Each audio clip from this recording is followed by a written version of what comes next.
So I went from being totally terrified of this virus, which he wasn't terrified about, to all of a sudden, it's all a lie. Like, he's like, what's going on with this chick? I was invited to give a candid discussion on my story, what inspired me to be a Rebel News reporter and keeps inspiring me to bring you the other side of the story. I'm told by many who attended that it inspired them to keep the fight going as well. Drea Humphrey here with Rebel News, and many times since I've been reporting from Rebel News and before, especially since 2020, I've often wondered, what would Canada be like if the church had stood up for the people's God-given rights over the past few years? Now, we know some pastors in their churches did stand up and they paid a hefty price in doing so. But what would Canada be like today if the charter rights and freedoms were fought for? The freedoms that are founded on the principle of the supremacy of God.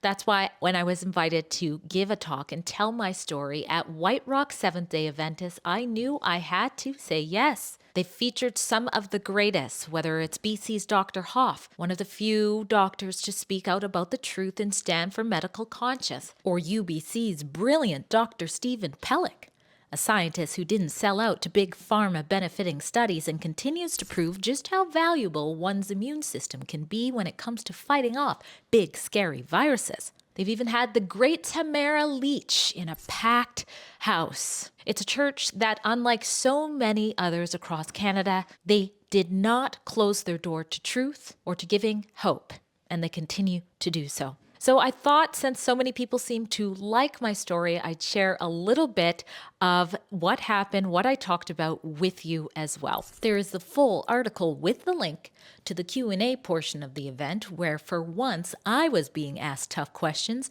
including as a Christian journalist, if I had the chance to ask Satan one question, what would that question be? So who in the room was terrified of COVID when it first started coming out?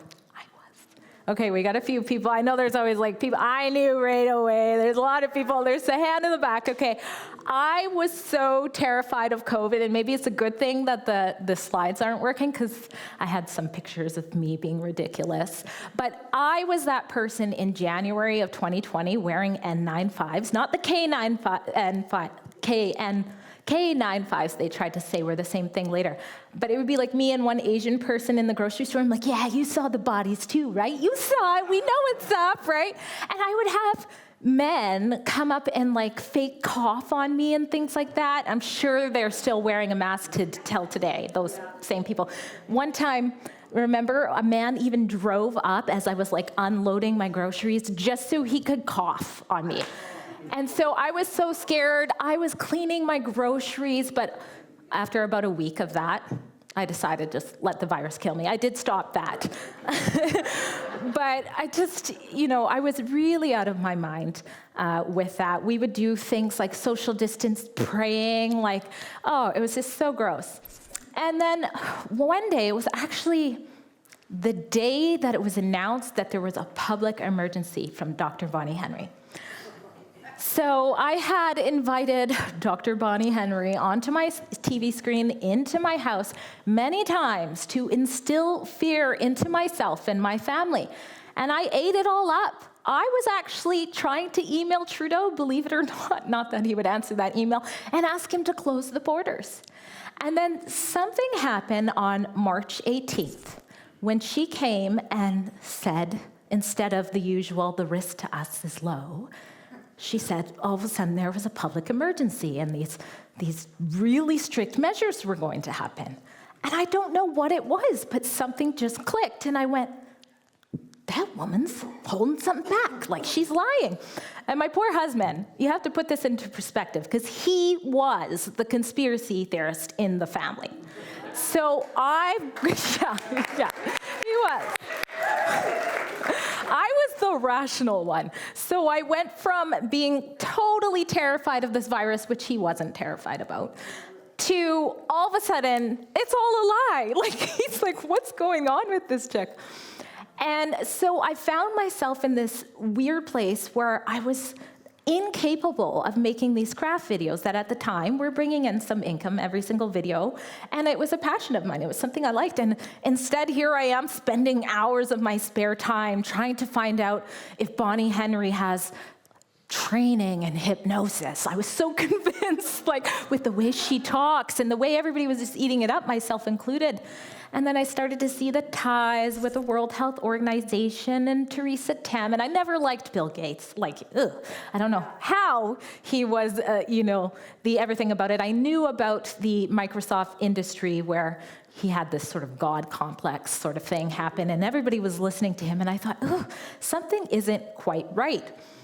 And then as I started digging, one of the things, I had some slides for this, but one of the things that really stood out to me, and I'm sure you guys will remember this, and that was when we were eating everything up from the CDC in the States, and then if you would go to the CDC site, it would say that a COVID death is anything that's presumed, and they don't have to be tested.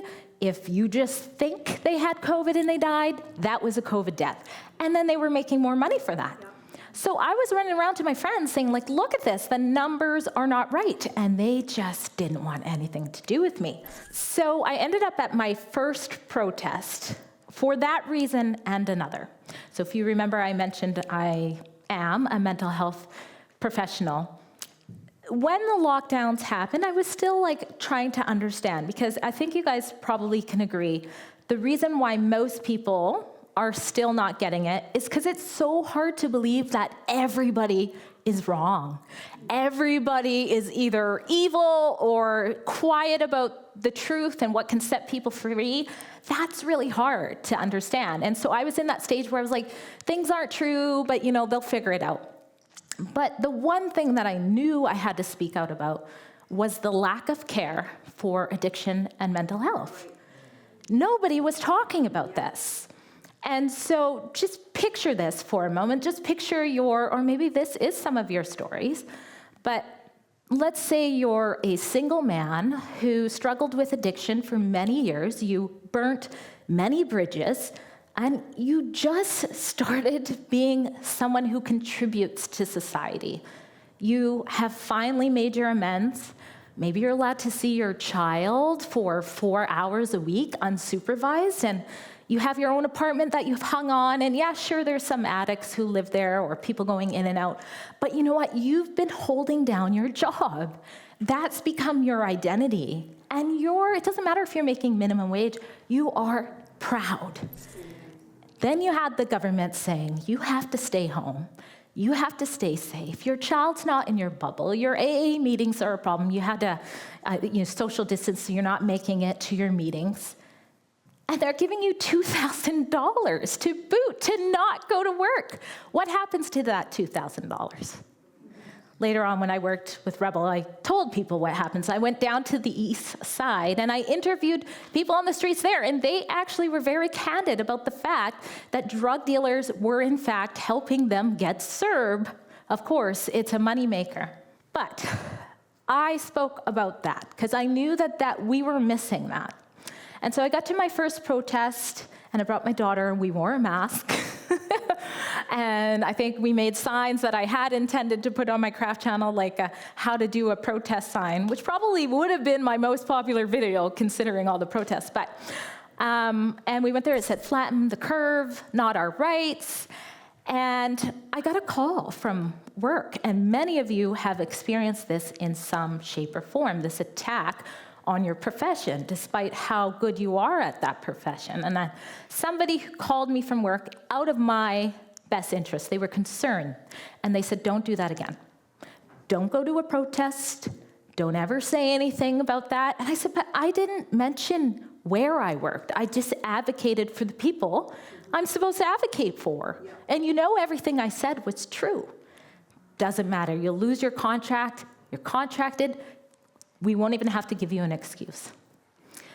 So that was that moment many of you have faced. I know that. What do I do? Do I stay quiet? It's not just me who would be fired, it's my husband as well, because we care for people in our home.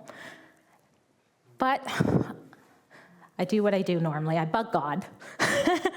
And I say, you got to let me know, should I shut up? And I had so much peace that the answer was no, you need to keep talking. So what do? What does any honest person do in that situation? I made up an alias. I made up a new identity, okay? So I go onto Facebook and I call myself Drea James and Hungry for Truth with Drea James, and I change everything and I start talking on there, and now I'm going hard because now I'm like, okay, not only is nobody caring about the information that's on these sites that are basically saying everything's a lie, or at least not really based on real data, but they're ignoring valid truths. I'm getting told I'll be fired in the mental health industry for standing up with people with mental health. I knew I had to keep talking, so I went hard. And then I started getting censored. And that was shocking to me, because remember, I said I had already done hundreds of videos without ever having to think about what I was going to say. I never experienced censorship. People were flocking to that first page I put up, which was quickly taken down. It was unpublished for, I forget the term that they used, but it's funny because the post, the final nail in the coffin on that page on Facebook, was actually a meme I made, and it was just Bill Gates' face, and it said, "Let's up it a level, release the murder hornets." You remember when they were talking about, we're like, what next? Now murder hornets? Like, really? That was it. You can't even joke, as you all know. I know I'm preaching to the choir on here. But that infuriated me. I'm like, what is going on here? So then I thought, okay, I better go on other platforms. I better go as far as possible. No way could I craft at this. That business, I had to call the companies that I work with and just say, sorry, I'm doing something else. And that was okay, because this was important and I knew I was onto something big. And so I start the channel Hungry for Truth on YouTube. And I think I only had 100 subscribers at the time. And I think I only made it to 6 videos before I ended up being on Rebel. But one of those interviews at 100 subscribers that really blew my mind was with Derek Sloan. I know, yeah. So when you talk about heroes for the history books, he's definitely one for our country, one of the first and only members of parliament, especially in the early times, to stand up for freedom of conscience, to just stand up for what was right and true at that time. And I know he's also Seventh-day Adventist, so I'm sure there's a lot of people who are aware of that. But I was nobody. I used to vote by contacting somebody I respected from church and asking them who I should vote for. That's how I voted for. And here I was interviewing an MP with 100 subscribers. Like, it was just so bizarre. But, you know, he was so starved to get his message out because he's risking it all too for the truth to go out. So I'll get back to that later. Now I'm speaking out, and of course the whole time I'm speaking out about Black Lives Matter, which, you know, I had experienced racism before, but never like what happens when the radical left hears a Black woman speaking out against Black Lives Matter. The amount of times, oh my gosh, the amount of times I was called Uncle Tom or bootlicker by white people. Weirdest thing ever. So weird. And the other thing that was weird was the white people in my own life who had never treated me differently. They would call me and be like, hey, I'm so sorry, are you okay? And I'm like, what happened? And they'd be like, George Floyd. And I'm like, oh yeah, like, that's sad. It happened so many times that I started to question whether or not he's like my long-lost cousin or something, and everybody knows but me. And then finally I started to say, when I got these condolences, and, you know, they were coming out of love, but I'd say, you realize you never treated me different until just now. I feel bad for them, but I clearly don't hold my tongue much. So I was speaking out about that. I actually had a picture of myself wearing a Black conservative, how else can I offend you? And I was wearing a paper Trump mask. Because, no joke, we had tried to get in to buy stuff. Remember that, Ken? He's on his phone. I don't know what's good. But remember, you guys got kicked out, you and my friend's husband, because they wouldn't wear a mask. So I said, I'm going to get that Trump mask, and I'm going to go in and buy it. And so I walk in, and they had just gotten kicked out, and they had this big security guard, and there was a liquor store. I'm trying to avoid that. I was buying wine, but whatever. And so I walk in with the mask, and this big security guy, he comes out and sees me, and he goes, he's like, I don't get paid enough for this. A black chick with a Trump paper mask. And I said, hey, it's covering my nose and face, and they let me purchase. So it was good times. But so I was speaking, at this point, I'm speaking and all, and by miracle, I'm not getting caught with my job. Every time they called on the phone, I thought, okay, this is it. I'm gonna get fired. Didn't happen. So now, and this is what I wanted to show you guys so I could prove it, but it's there.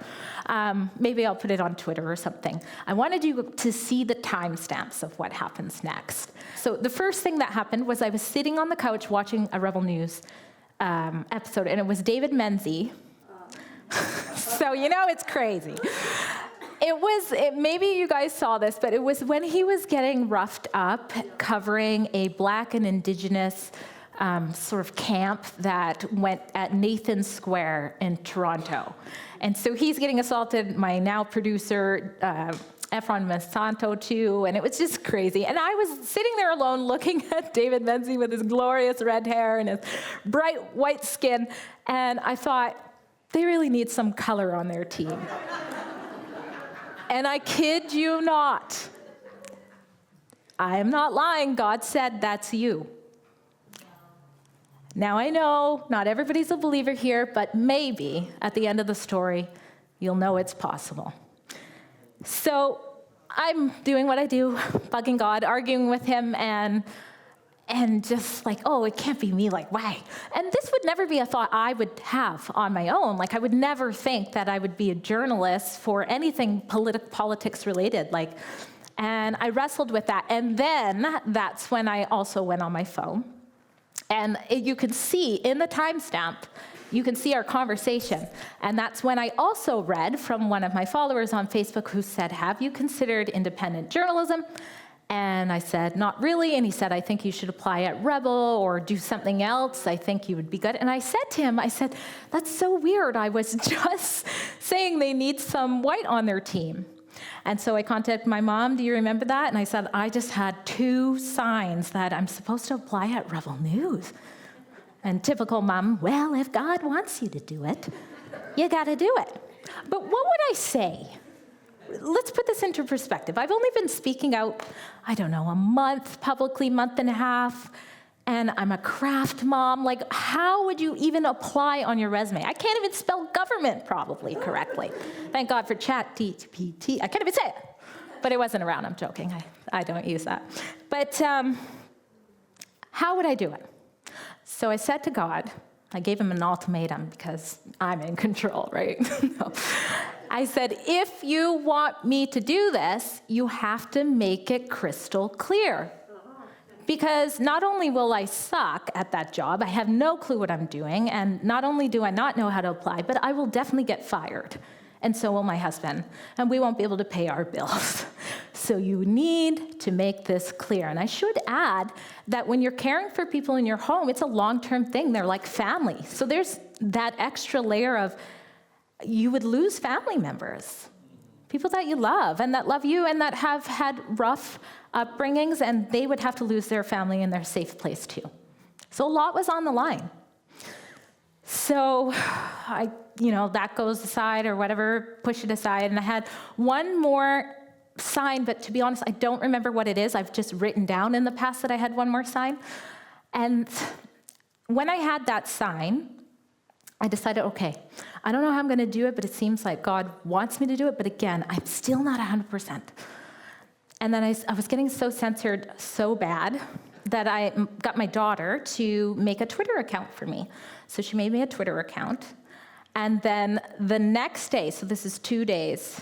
This is 2 days after the conversation with God about making it clear. Sorry. So she makes a Twitter account, and then I go on to Twitter day 2, and my first message is from the chief commander, Ezra Levant of Rebel News. I kid you not. I had all of the stuff to show you, the timestamps.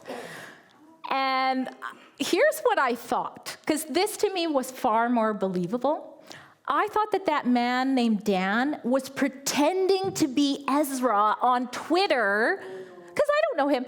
I think he's pretending to be Ezra and trying to nudge me to do this, right? Because that's more believable, right?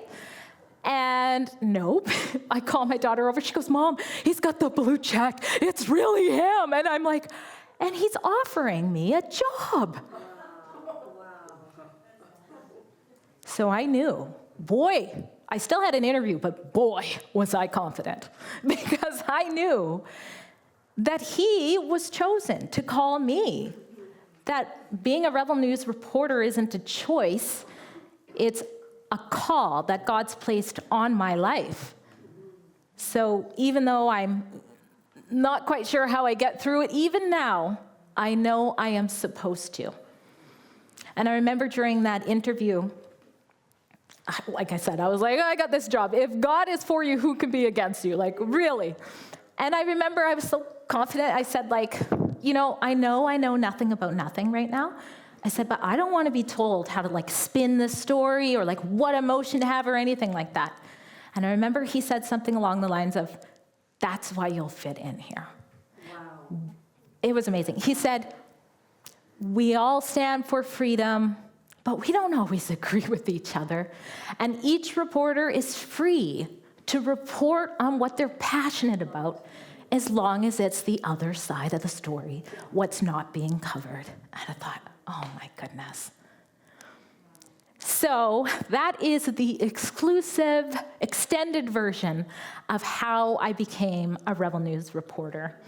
And it's been amazing and hard and an honor. It continues to be so. I still am amazed at the team of who I work with and the amazing things that have been done that many of you are a part of. This church, when we had the Tamara Leach thing, you guys matched donations, which we were shocked about. I think you guys were shocked at how much matching you had to do too. But I mean, it is the people who make the mouth of Rebel News possible. And there are so many ways that you guys have impacted Canada as a whole. I can give the example of that man who sort of was also, in my opinion, used by God to get me to be a Rebel reporter. At the time, he was a peace officer in Alberta. Later on, I interviewed him. But he's one of the thousands of people that Rebel News, through donation, has helped without publishing a story. So he wasn't wearing his mask as well. We hired him a lawyer who fought with him because they put him off work, no pay, and then they finally gave him a desk job. And that we couldn't publish because it would have got him fired. So it's just amazing to be a part of it. But everybody, it's nothing without the people. And that's something I see everywhere I go on the field. Every story we do takes a courageous person who's willing to tell it. Every email I get is a tip. It's all connected. And the people I've met through this that have loved others at their lowest time, I don't think we truly understand the ripple effect that we've had on people and continue to have and have on our country.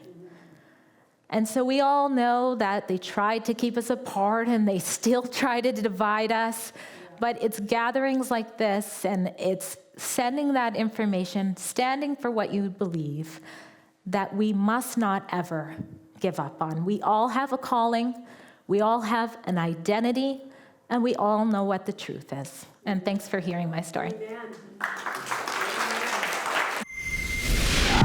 At Rebel News, we don't back down from bringing you the other side of the story, and it's such an honor to be on a team that's able to do so. But the truth is, none of us rebels can give the public that truth without any of you. So special thanks to any of you who have ever watched and shared our reports, and of course, those of you who make the reports possible through your generous donations. We truly appreciate your support, and I know Canada is forever changed because of it. If you'd like to find out more about how you can support our reports and keep them going strong, you can go to rebelnews.com/donate. Thank you very much.